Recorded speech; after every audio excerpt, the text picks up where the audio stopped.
the cursed altar, the one that took so many lives, and nearly took the parties, lays tauntingly before them. Just how long would this evil be used to bring about such misery? Not long if this group had anything to say about it. Lady Pierce grabs her maul and steps up to the stonework, getting her feet well planted for a strike. With a blood-curdling scream, the barbarian unleashed a mighty downward swing, impacting the altar with a heavy thud.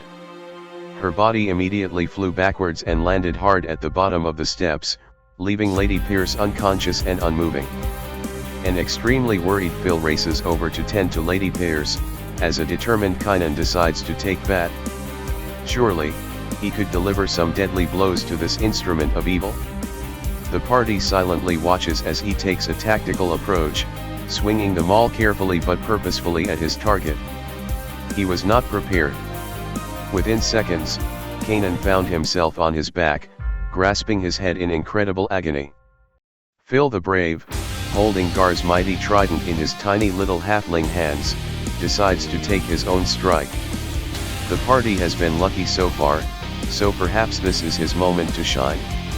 With focused, narrowed eyes, he creeps up on the altar with weapon at the ready. Closer, closer, closer. And with leopard-like speed, he lurches forward and strikes the side of the altar with all his little might. In kind, the altar strikes back with its own might, sending Phil flying violently backwards. The sound of crunching bones echoed through the chamber as the halfling slammed against the far wall, slumping to the floor afterwards.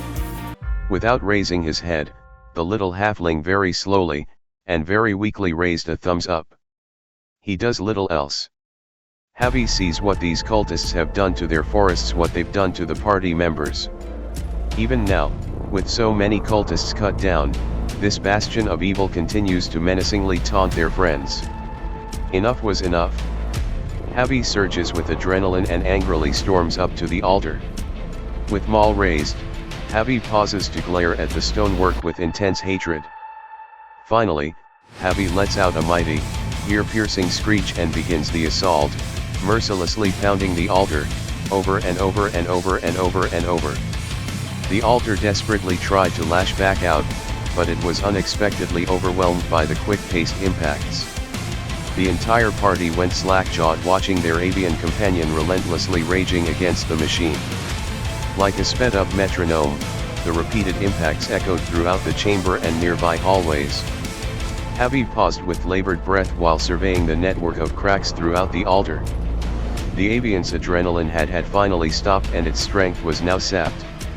Still, Havi was ready to continue if necessary and renewed its grip on its maul once more.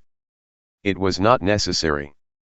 With a dramatically loud rumbling, the altar broke apart, the sides gave in under their own weight as the top slab collapsed in on itself.